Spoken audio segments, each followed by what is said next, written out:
আসসালামু আলাইকুম প্রিয় শিক্ষার্থী বন্ধুরা, আশা করি এই করোনার ভয়াবহতার মাঝেও তোমরা ভালো আছো।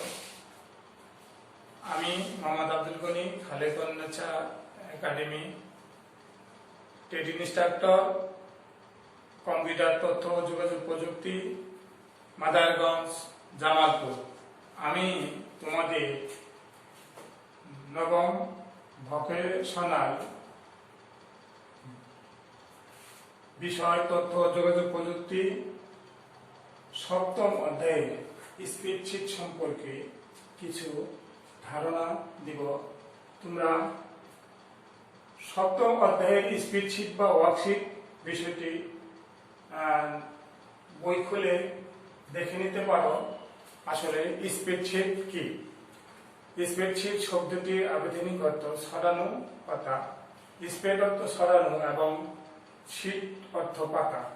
এক্সেলের সুবিশাল স্প্রেডশিটে বিভিন্ন তথ্য সংরক্ষণ করা যায় এবং গাণিতিক হিসাব নিকাশ করা সহ সকল সারি ভিত্তিক সেলে বিভক্ত করা বিভিন্ন তথ্য সন্নিবেশিত করে বিশ্লেষণ করা যায় বিধায় একে স্প্রেডশিট প্রোগ্রাম বলে।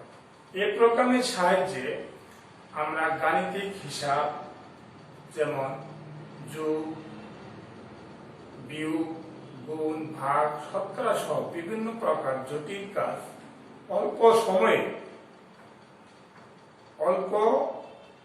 সময়ে বিশাল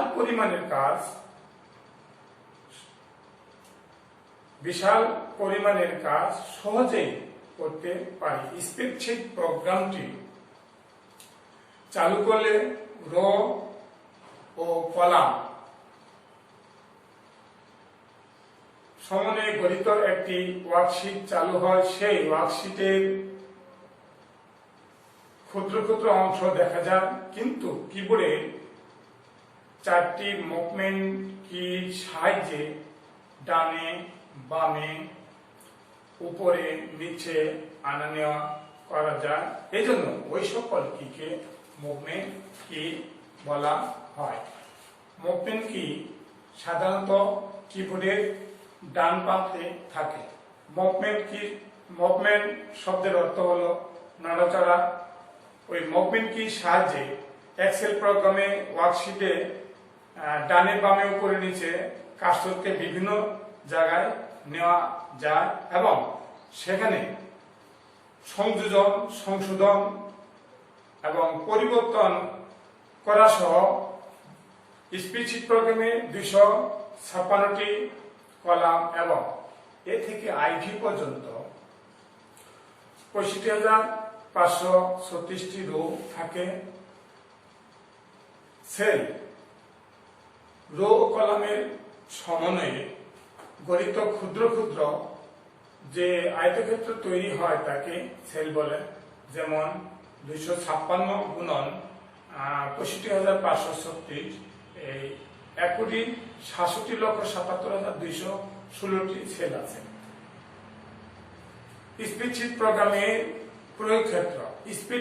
স্প্রেডশিট এর সাহায্যে বিভিন্ন বীমা ও ব্যাংকিং ব্যবস্থাপনার কাজে যাবতীয় অর্থনৈতিক হিসাব নিকাশ করা সহ সব ধরনের কাজ অতি সহজে করা যায়। শিক্ষা প্রতিষ্ঠানের ছাত্রছাত্রীদের ফলাফল, শিক্ষক কর্মচারীর বেতন বিল ইত্যাদি দৈনিক হিসাব সংরক্ষণ ও বিশ্লেষণ, বার্ষিক আয় ব্যয় প্রতিবেদন তৈরি, বাজেট প্রণয়ন, বীমা ও ব্যাংকিং সুদ কষা সহ যাবতীয় কাজ স্প্রেডশিট প্রোগ্রামের সাহায্যে করা যায়। আয়কর এবং অন্যান্য হিসাব তৈরি, বিভিন্ন প্রাইভেট কোম্পানিতে বিল বেতন তৈরি, সব ধরনের আর্থিক ব্যবস্থাপনার জন্য আর্থিক রিপোর্ট তৈরি, তথ্যকে আকর্ষণীয় করে উপস্থাপনের জন্য বিভিন্ন ধরনের চার্ট বা গ্রাফ তৈরি ইত্যাদি। চার্ট বা গ্রাফ কি? চার্ট বা গ্রাফের সাহায্যে কি কি ধরনের কাজ করা যায়। চার্ট বা গ্রাফ হচ্ছে শিক্ষার্থীদের ফলাফল অতি সহজে গ্রাফ বা চার্টের সাহায্যে নির্ণয় করা যায়, অথবা আজকে বর্তমান তাপমাত্রা নির্ণয়ের জন্য গ্রাফ বা চার্ট ব্যবহার করে অতি সহজে স্তম্ভের মাধ্যমে সহজেই বোঝানো যায়। যে স্তম্ভটি বড় সেটির তাপমাত্রা বেশি, দ্বিতীয় ধাপে যে একটু ছোট সেটির তাপমাত্রা। এই বিষয়গুলো আমরা পরবর্তী ক্লাসে গ্রাফ বা চার্ট আমরা আর্টের মাধ্যমে, চিত্রের মাধ্যমে দেখাবো। স্প্রেডশিট প্রোগ্রামের তালিকা। স্প্রেডশিট মূলত কয় ধরনের? স্প্রেডশিট মূলত আমরা বর্তমান বাজারে 3 ধরনের স্প্রেডশিট প্রোগ্রাম রয়েছে। তার মধ্যে সবচেয়ে, যেমন মাইক্রোসফট এক্সেল, লোটাস, ডাটাবেস, বর্তমানে বাজারে স্প্রেডশিট প্রোগ্রামের মধ্যে সবচেয়ে জনপ্রিয় এবং বেশি ব্যবহৃত প্রোগ্রামটি মাইক্রোসফট এক্সেল। এর জনপ্রিয়তা বেশি এবং সব ধরনের অফিস আদালত থেকে ব্যবসা প্রতিষ্ঠান, শিল্প প্রতিষ্ঠান, ব্যাংক, বীমা কোম্পানিগুলো এই প্রোগ্রাম ব্যবহার করে থাকে। আমরা এই অধ্যায়ে আলোচনা থেকে যা যা জানতে পারলাম তা সংক্ষিপ্ত আকারে নিচে তুলে ধরা হলো। যেমন টাইটেল বার কি? টাইটেল শব্দের অর্থ শীর্ষস্থান। মাইক্রোসফট এক্সেলের প্রোগ্রামটি চালু করলে সবার উপরে শীর্ষস্থানে বুক 1 লেখা সম্মিলিত যে বারটি থাকে তাকে টাইটেল বার বলে। মেনুবার টাইটেল বারের নিচে মেনুবার থাকে। মেনুবারের 9টি মেনু থাকে, যেমন ফাইল, যেমন মেনুবার মেনু বা কি? মেনুবারে 9টি মেনু থাকে। মেনুবারে যেমন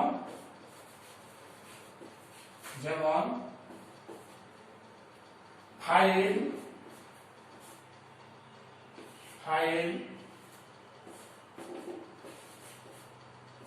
এডিট,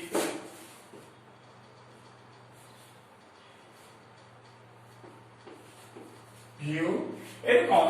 যেমন file, edit, view, insert, format, tools, data, window, help. এবং প্রতিটি মেনুরই কিছু কিছু সাব মেনু থাকে। যেমন পরবর্তী অংশে আমরা আলোচনা করব file menu, edit menu, view menu ইত্যাদি মেনুগুলোর সম্পর্কে। পরবর্তী ক্লাসে আমরা আলোচনা করব যে এই সাব মেনুগুলিতে কি কি অপশন থাকে এবং এর কাজগুলা কোন ধরনের। এই বিষয় নিয়ে আমরা পরবর্তী ক্লাসে আলোচনায় আসব। কয়েকটি স্প্রেডশিট প্রোগ্রামের নাম লেখা। পূর্বেই বলেছি যে স্প্রেডশিট প্রোগ্রাম সাধারণত 3 ধরনের: মাইক্রোসফট এক্সেল, লোটাস, ডাটাবেস।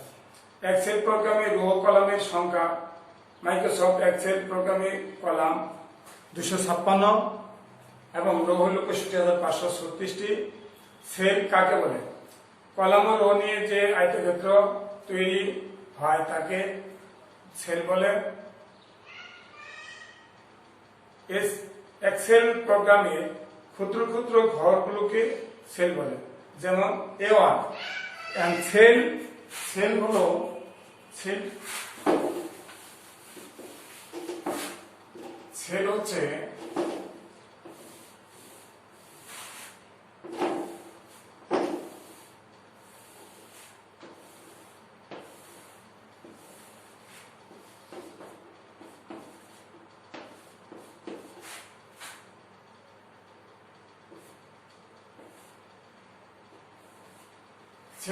এই ক্ষুদ্র ক্ষুদ্র ঘরগুলো হচ্ছে সেল।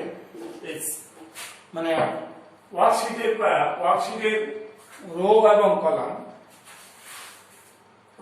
কলাম মিলে যে আয়তক্ষেত্র সৃষ্টি হয় তাকে সেল বলে। স্প্রেডশিট প্রোগ্রামের মাধ্যমে কি কি ধরনের কাজ করা যায়? বিল, বেতন শীট তৈরি, শিক্ষার্থীদের ফলাফল তৈরি, বাজেট তৈরি, আয় ব্যয়ের হিসাব ইত্যাদি।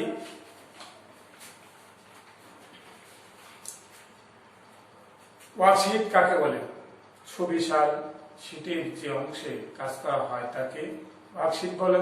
ওয়ার্কশিটের কলামগুলো এ বি সি। ওয়ার্কশিটের কলামগুলো আমরা সাধারণত এ বি সি, এটা এক একটা কলাম। এই কলামগুলো সাধারণত এ থেকে 256টি কলাম থাকে। এ থেকে আইভি পর্যন্ত, লাস্ট কলাম হচ্ছে এ থেকে আইভি পর্যন্ত এ বি সি এক একটা কলাম ইত্যাদি। এবং সারিগুলো অর্থাৎ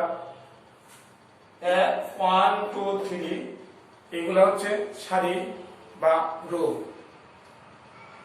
ওয়ার্কশিটে মূলত বিভিন্ন ধরনের গাণিতিক কার্যগুলি সম্পাদন করা যায়, যেমন ডাটা সংগ্রহ, ওয়ার্কশিট ডিজাইন, ডাটা এন্ট্রি করা, ফর্মুলা তৈরি করা, ডাটা এডিট করা, ডাটা ফরম্যাটিং করা,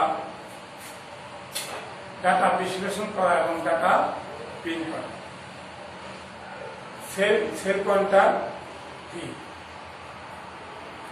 কার্সর যে সেলে থাকে সেই সেলকে সেল পয়েন্টার বলে। সাধারণত কোনো সেলে কাজ করার জন্য কার্সর সেই সেলে রেখে সেল পয়েন্টার নির্বাচিত করতে হয়। এখন আমি স্ট্যান্ডার্ড টুলবারে কিছু অংশ নিয়ে আলোচনা করব। এক্সেল প্রোগ্রামে স্ট্যান্ডার্ড টুলবারে কি কি ধরনের? এক্সেল প্রোগ্রামে স্ট্যান্ডার্ড টুলবারটি সেটিং অবস্থায় থাকে। সাধারণত মেনু বারের নিচে এই টুলবারটি থাকে। এখন আমি মেনু বারের নিচে যে টুলবারটি থাকে বিভিন্ন কিছু অপশন নিয়ে আলোচনা করব। নিউ কাকে বলে বা নিউ এর কাজ কি? নিউ শব্দের অর্থ হচ্ছে নিউ নতুন কোন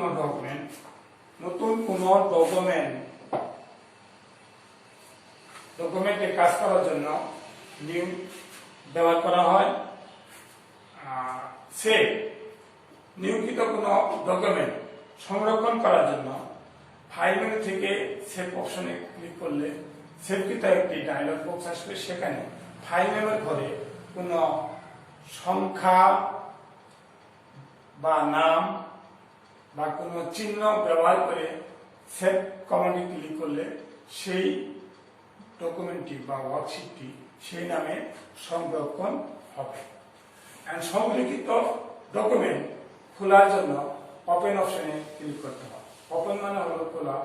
ওপেনে ক্লিক করলে ফাইল মেনু থেকে ওপেনে ক্লিক করলে ওপেনকৃত একটি ডায়লগ বক্স আসবে। সেখানে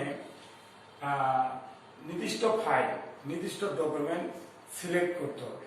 সিলেক্ট করার পর ওপেনে ক্লিক করলে ওই ডকুমেন্টটি মনিটরের পর্দায় ওপেন হবে। এখন সেই ফাইলের যে কোনো অংশ বাদ দেওয়া, ওই যে অংশটুকু আমরা বাদ দিতে চাই সেইটুকু সিলেক্ট করতে হবে। সিলেক্টকে আমরা বিভিন্ন ভাষায় সিলেক্ট বলি, অ্যারেঞ্জ বলি, ব্লক বলি। এগুলো করার পরে কিবোর্ড থেকে বা এডিট স্ট্যান্ডার্ড টুলবার থেকে কাট কমান্ডে ক্লিক করলে ওই অংশটুকু মুছে যাবে।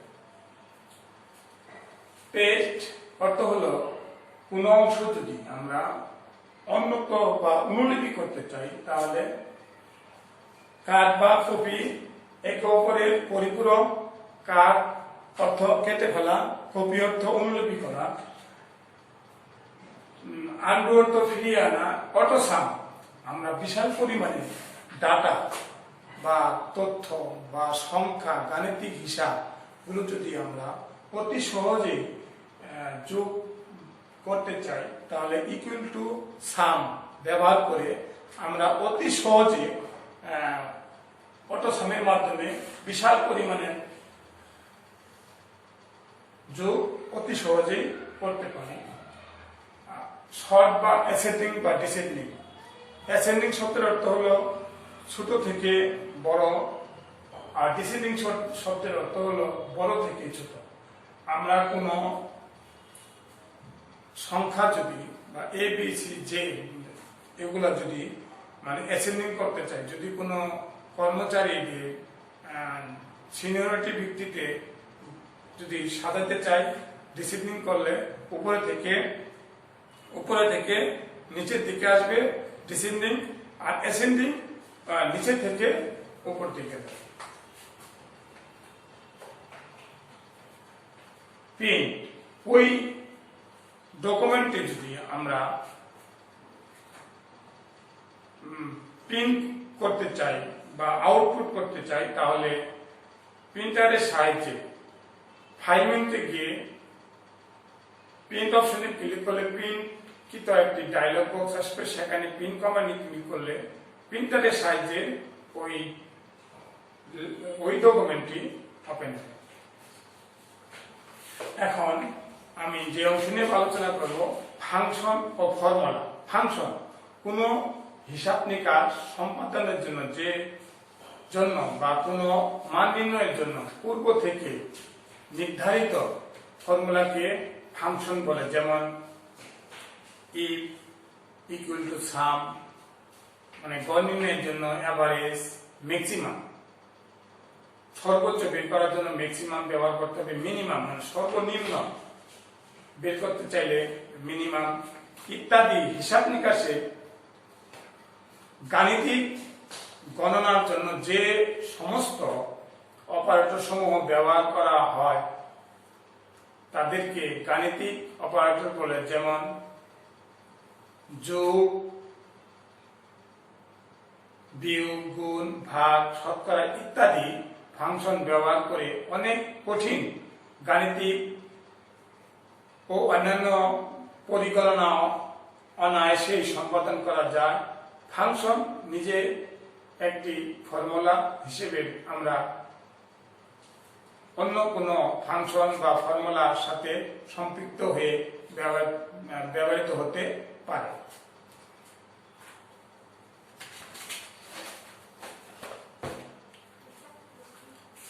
এখন আমি ফাংশন ও ফর্মুলার পার্থক্য আলোচনা করব, বা ফাংশন বা ফর্মুলার মাঝে পার্থক্য।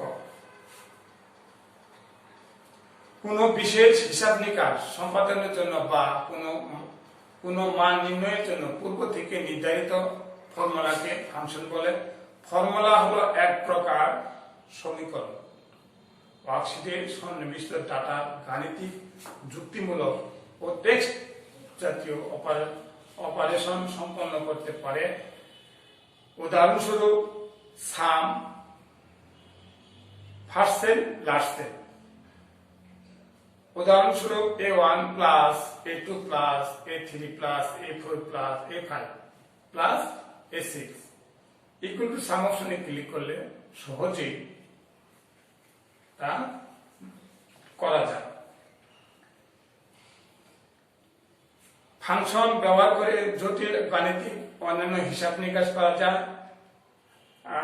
আমি এখন আজকে পরবর্তী ক্লাসে আসলে সব আলোচনা আমি শেষ করতে পারিনি। পরবর্তী ক্লাসে আমি আরো বিভিন্ন আলোচনা নিয়ে আসবো। এগুলি আমি আমার আলোচনা এখন এ পর্যন্তই। তবে করোনার এই সময়ের মধ্যে ক্লাস পরিচালনা সম্ভব হয়ে ওঠেনি, তাই দীর্ঘ কয়েক মাস পর মাননীয় প্রধানমন্ত্রীর জননেত্রী শেখ হাসিনার উদ্যোগে অনলাইনে ক্লাস পরিচালনার প্রচেষ্টাকে সফল করার লক্ষ্যে আমরা এই উদ্যোগ গ্রহণ করেছি। যেহেতু করোনা ভয়াবহতার মধ্যে তোমরা বের হতে পারছো না, তাছাড়া সবসময় নিজে সাবান দিয়ে কমপক্ষে 20 থেকে 30 সেকেন্ড পর্যন্ত হাত ধুবে এবং মাস্ক ব্যবহার করবে এবং পরিবারের সকলকে এই ব্যবহার বিধি মেনে চলার জন্য উদ্বুদ্ধ করবে এবং স্বাস্থ্যবিধি মেনে চলবে এবং জনবহুল কোনো কাজে অংশগ্রহণ করা থেকে বিরত থাকবে। এই বলে আমি আমার কথা শেষ করছি। আল্লাহ হাফেজ। আসসালামু আলাইকুম।